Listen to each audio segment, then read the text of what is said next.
Hello and welcome back to Small Talk About Big Things podcast, brought to you by the Superior Company LLC.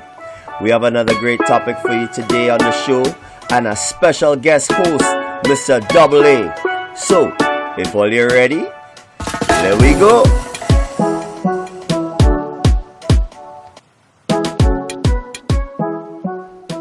Thank you for that intro, Mr. Southboy. I am your guest host, Double A, and let's get into it. Today we're diving into a topic that affects every one of us, whether we think about it or not. Most of the digital services we use every day feel free. Social media platforms, search engines, email, cloud storage. It's easy to forget that we aren't really the customers. We're the product. Behind the scenes, many of these companies are paid by other businesses for one thing: our data. What we search, what we click, what we buy, what we scroll past at 2 a.m. I'm not going to ask about your incognito history. I don't need it. All of it fuels a massive ecosystem of targeted advertising. It's the business model that keeps so many services, quote unquote, free. But it also raises serious questions about how much of ourselves we're giving away in the process. And because of that, an entire counter industry has emerged. Almost an arms race of digital privacy. Companies like Incogni, Surfshark, and Delete Me promise to help you opt out, scrub your data, and keep your online footprint from being collected or tracked. Their existence alone tells us how big the problem has become. And at the same time, businesses themselves are under intense pressure. No organization wants to be the next headline on the news about a data breach or stolen customer information. We've seen everything from major banks like Wells Fargo to federal institutions like the VA become targets for cyber criminals. When that happens, it's not just the data that gets lost, but it's trust. And part of the challenge is that many of our existing privacy laws were never really designed for a world of big data, machine learning, AI, or global digital platforms. So governments, regulators, and companies are all just scrambling to catch up and try to balance innovation with responsibility. So today, I'm asking these questions. What are the ethical obligations of business when it comes to collecting, using, and protecting our data? What's fair? What's exploitative? And how do we draw the line in a world where data is more valuable than gold, silver, or even oil? Let's get into it. Well, that's a real good introduction there, Double A. But this is a very complex subject from what I'm seeing here. So break it down for the people then. How are you going to tackle this? Well, that's a very good question, Southboy. Thank you for the lead-in. What I'm going to do is I'm going to look at this from a few different vantage points. We're going to start with legal framework, right? What are the laws? What do we have? And then we're going to talk about the ethical considerations, because just because something is ethical or unethical doesn't necessarily mean it's legal or illegal, right? And then we're going to look into the practicals of data security and privacy, right? And then after that, we're going to talk about the impact it has on learning and teaching, because that's the industry that I'm in. And then, of course, I'm going to see if we can peek past the curtain and look to the horizon about what future trends there may be, just from my perspective. I don't have all the answers, but nobody really does. Does that sound good? That is a good plan, Double A. Go ahead. It's your show from here. So let's get started with laws and regulations. That'll give us our framework. First up is the ISO 27001. It's an internationally recognized standard that outlines how organizations should establish, implement, and maintain an effective information security management system. And it provides a structured, risk-based framework that helps companies protect the confidentiality, integrity, and availability of their data through policies, controls, and continuous improvement. There's a book I looked into called The Art and Science of the RMF ISSE by Arnaldo Medina that actually gives a pretty good primer on how to set up data control and information security. Next up is the GDPR. The European Union set up the GDPR, that's the General Data Protection Regulation, and it is the gold standard for privacy law. And it's still one of the strictest in the world. Under GDPR, companies have to get clear, explicit, written consent before they process your data. And they are responsible for keeping it secure. So if they're going to move it across the border, sell it, share it, none of that can happen without your consent. And once they have your data, if they lose it, it's their responsibility to take care of it. The focus is really simple. Your data belongs to you. Let's come over to the United States and let's look at our federal laws. We've got HIPAA, which is the Health Insurance Portability and Accountability Act. Now, in healthcare, HIPAA is the rule book for how protected health information, or PII, can be used or disclosed. Hospitals, clinics, and their vendors must give notice, get authorization, and protect patient data at every step. And if they don't, well, that's when we start seeing class action lawsuits, penalties, and breach notifications getting into the news.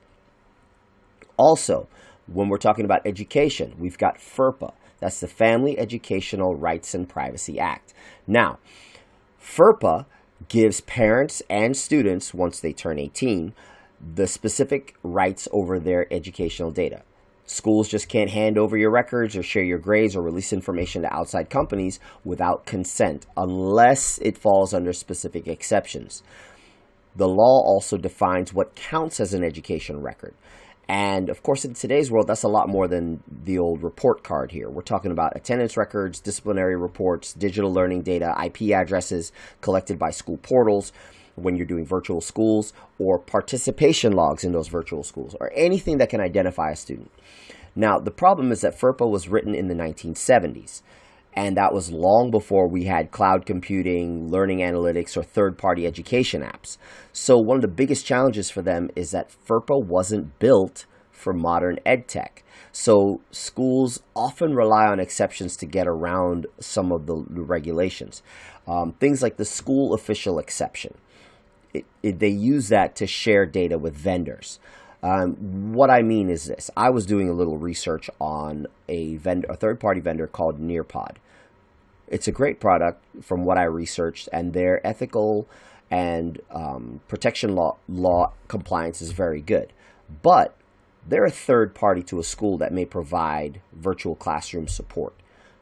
Are they a school official? That's a gray area. Maybe they are, maybe they're not. FERPA doesn't distinguish that properly.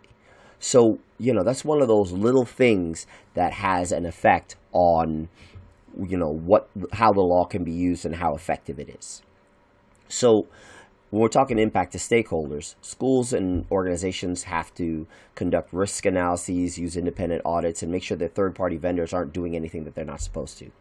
Teachers and staff need to be trained regularly. They need to know how to recognize PII and what to do about it. And PII, of course, is personally identifiable information. Students and individuals have their own rights, and they need transparency and choice. They should have the option to opt out or opt in.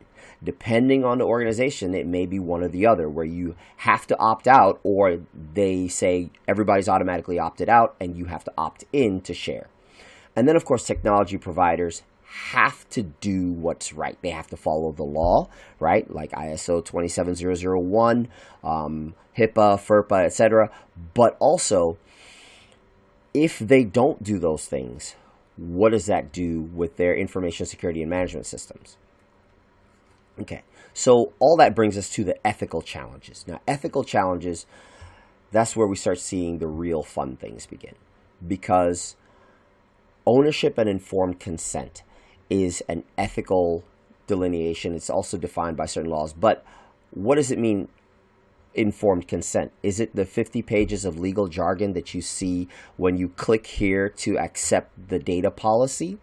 Or is it a simple paragraph that you can read and understand that says, hey, this is how we're going to use your data, this is how we're not going to use your data?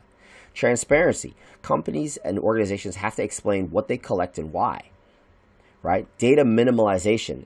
They can only collect what they absolutely need. And just because something can be collected doesn't mean it should be collected. And of course, we're talking privacy and security. Companies have to protect data with encryption, secure storage, and de-identification.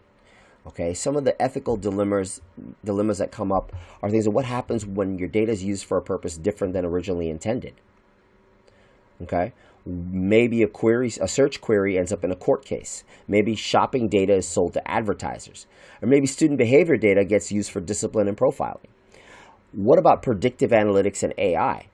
These systems are really powerful and they follow patterns, including biased patterns. So if the training data is biased, the outcomes will be too.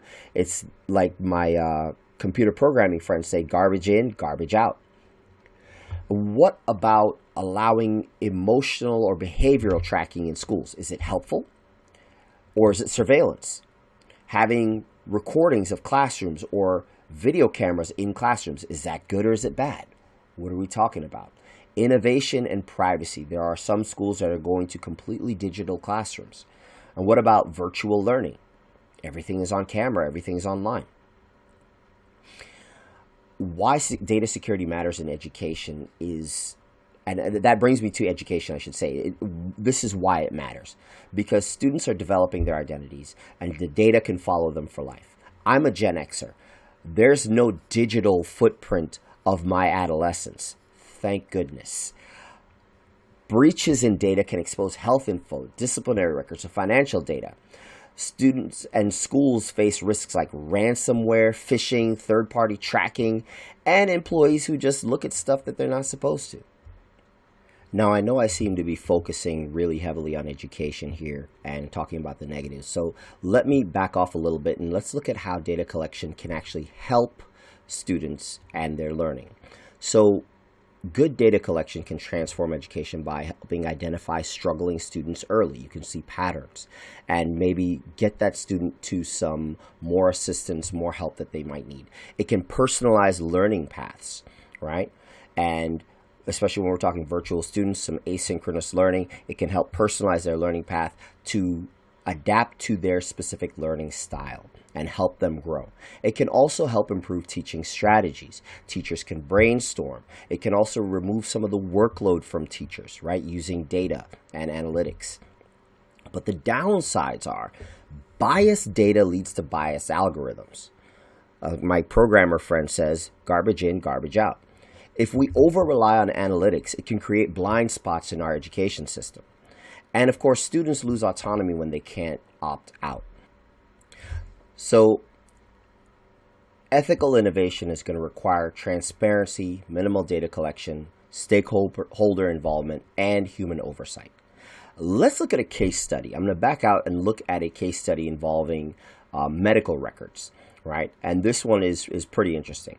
In 2022, a patient in the MedStar Health System in Baltimore filed a class action lawsuit against Meta. Now, Meta is the parent company of Facebook and Instagram. And the claim was that Meta's Pixel tracking tool embedded into hospital websites and was quietly collecting patient data, including IP addresses, appointment types, and procedure information, and sending it back to Meta for targeted marketing. So here's the thing. Some of the healthcare organizations did not know that the tool was doing this. They had added the tool to track user engagement. They want to know who they're reaching, who their patients are, and how effective it is. But they didn't know that it was sending protected health information straight to a third party. So even with good intentions, right, of improving patient engagement, the lack of oversight created a serious breach, legal and ethical, because we're talking HIPAA violation and also just violation of privacy, doctor-patient privilege. So what's the solution with that? Well, risk analysis, training everyone, not just the IT staff, de-identifying data before sharing it, and of course, giving users a choice using plain language to opt in or out of this tracking data. Double A, that is a lot. There is plenty thing to consider. And I thank you for coming on to the show today. Do you have any final thoughts? Just this one. All organizations, doesn't matter the size, should balance security, privacy, and innovation. We're not putting the tech genie back in the bottle. But they have to remember, it's not what can we do with the data. It's what is the right thing to do with the data. That's all I've got. South Boy, you've been great.